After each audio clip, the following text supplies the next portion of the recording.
The Broncos were desperately in need of a get-right game, and, well, they got one tonight. Thanks for joining us at 9. I'm Alexandra Lewis. And I'm Phil Lipoff. Right now, the Broncos are cruising in the fourth quarter against the Bengals. They are up 27-3. After an early field goal from Cincy, it's been all Denver. Bo Nix has rushed for a touchdown, threw another to Cortland Sutton. Marvin Mims also ran one in. And the defense has given the Bengals fits all day. We're going to have analysis and go inside the locker room once the game wraps up. Lightning may have disrupted some pregame activities at Empower Field, but it ended up being a nice night for some football. 9 News chief meteorologist Kathy Sabin is with us. Kathy, the rest of the week, too, looks nice. It does. Yeah, we had that line of showers come in right on time, right as scheduled, and move through before the game began. And so all of the issues with rain and lightning, really something that tailgaters had to deal with and those trying to get to the game this evening. And now the showers have ended. Skies are clearing. Temperatures are a little bit cool out there. 61 here at the studios, 58 at DIA, 57 in Eagle. Winds still pretty gusty out on the far eastern plains, and that's where we're tracking some of the heavier storms. An area of low pressure to the south of us is pushing a lot of moisture up into Colorado, and that's what generated the thunder showers today. Most of the heavy storms are east of Sterling, Burlington, back toward Colorado Springs, and this is where we're seeing a lot of rain and lightning. But notice things are much calmer in downtown Denver. Showers have come to an end, and that should be the trend throughout the rest of the evening. And so looking at futurecast, fair skies and light winds tonight. We have a few high clouds coming in tomorrow, but it should be a warmer and drier day after kind of a chilly overnight. Temperatures will bottom out in the lower 50s. Coming up, we'll check the radar one more time. Detailed forecast information on that drier Tuesday, and then the forecast for the first few days of October looking a whole lot like summer. All those details coming up. Everyone is now accounted for following that attack at a church in Michigan. 4 people were killed and 8 others hurt during the Sunday morning service to remain in critical condition tonight. It happened at a Church of Jesus Christ of Latter-day Saints chapel in Grand Blanc, just outside of Flint. A man rammed a trunk into the building, then started shooting and set fire to the chapel. Police eventually killed him.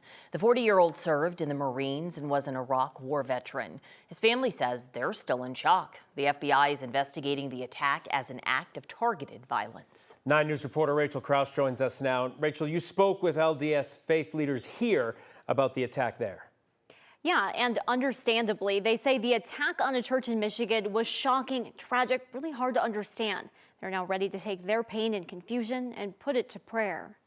What happened in Michigan was really just an incredible, tragedy and a mass act of violence that just was really stunning. It's been just 24 hours since the deadly attack on the Grand Blanc Church of Jesus Christ of Latter-day Saints. Justin Matthews is the stake president of the Aurora South stake of the LDS Church. He says it's heartbreaking to think the church was targeted. When you go to gather with those who share in common faith and belief, you want that to be a refuge and a place of safety and a place of worship. And so to have something like this happen in such a place was really eye-opening and kind of earth-shattering of what just happened. It was very unexpected. 4 people were killed, another 8 injured Sunday morning when a gunman rammed a trunk into the Michigan chapel during Sunday service. The man then started shooting at attendees and then started a fire that destroyed the building. The attack is more than 1,000 miles away from Colorado, but Matthews says this hits close to home. And these are brothers and sisters of our faith who were there to worship just like we were yesterday here in Colorado. Matthews wouldn't comment on how LDS churches here are protected or if that security is being stepped up in the wake of the Michigan attack. Nationally, the Church of Jesus Christ of Latter-day Saints hasn't yet responded to our requests about plans for additional security at LDS churches to protect worshipers. Here in the Denver metro area, Matthews says congregations are sending up prayers to the victims and their families in Michigan. While the weekend's violence may shake some faiths, Matthews says it's strengthening his. Even amidst the hard, sometimes we learn more about ourselves and we dig deep and we rely on our faith. And it really does help us to grow closer to our Savior and to each other and to grow stronger overall. And while it's still so early on, Matthews says he knows he and many here in the metro area are ready and willing to help those in Michigan with whatever they might need. They'll be here to mourn what happened and stand ready to support. Rachel Krause, 9 News. Tonight, a teenager faces charges after Westminster police say he brought a gun to a school. It happened Friday afternoon at Mountain Range High School. A school resource officer found the student outside after police received a tip and say the teenager admitted to having a gun. He was taken to the Adams County Juvenile Detention Center. The student did not go to class Friday, and he got there after school was out. Police say they may not have seen any threatening statements towards students or staff. And with school safety top of mind after the shooting at Evergreen High School, the Colorado Attorney General's office is offering some new training meant to help educators navigate the state's red flag law. Teachers are now among the list of people who can file a petition to have someone's guns temporarily taken away if they are found to be a danger, though there is no requirement to act. Democrat Phil Weiser's office launched a new online training program today. It's designed to show warning signs of potential gun violence and explains how to file that petition. Family members, medical or mental health workers, law enforcement can also petition to have someone's gun taken away under the red flag law.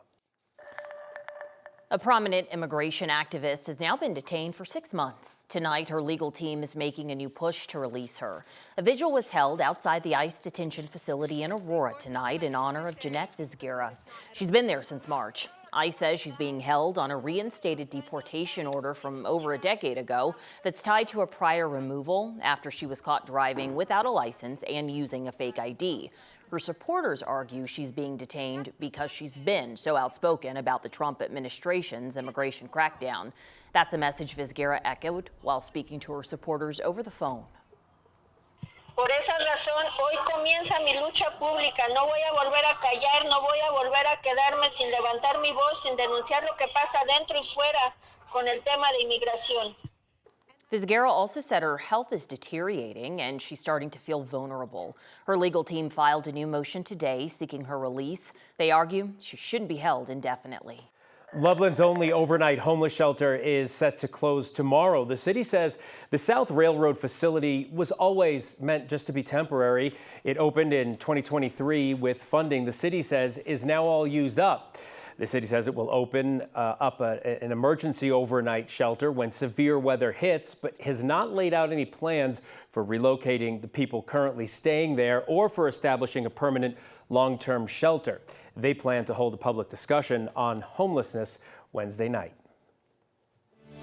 Some people profit off their proximity to Empower Field, collecting cash by offering parking. If the Broncos do end up moving their stadium as planned, those people will have to find other ways to make that money up. 9 News reporter Shalima Maharaj is here now. And Shalima, those parking profits aren't just going to businesses. That's exactly it. We ended up speaking to a school that's a little less than a mile away, and it turns out that game day is a pretty big deal for them as well. They open up their lots to football fans, and those dollars are making a difference. We got here 4.5 hours before game time. Call it dedication or having a game plan. I've seen like $50 to $60. Even these season ticket holders know how lucky they are to be paying a flat rate of $30 to park per game. When other people come to town and they want to park and they always ask where, it's always a chore to find them a parking spot. The Denver Broncos lease at Mile High expires 5 years from now. So in our back lot, every game day, there's a tailgate party. And so there's a ton of people here, between 100, 250. Sports Fans' Federal Boulevard location is a magnet for Broncos diehards. We're certainly having conversations with people closer to where the new stadium will be. And we're excited about that and that potential. The Broncos and their current venue are sewn into the fabric of the neighborhood. They're really important, and the proximity has made this fundraiser something that's really valuable to our students. Hello. Less than a mile away at CEC Early College, they charge $20 for fans to park in their lots. Tonight, our biotech and teaching careers students are out here. I'm in a teaching careers program here at CEC. I feel like it's just useful to help kids who need the supplies and who need an education. So. Fundraising that translates into thousands of dollars for students. Help they know will be harder to come by once the Broncos are officially on the move. We'll miss this fundraising opportunity and hope that the Broncos organization finds other ways to support schools, ours and others, as they have in the past. Now, Principal Roland Shaw, who you just heard from there, says that they sometimes earn as much as $3,000 in a night. So like everyone else around here, they're waiting to see what becomes of the stadium and just who moves in next. Live in studio, Shalima Maharaj, 9 News.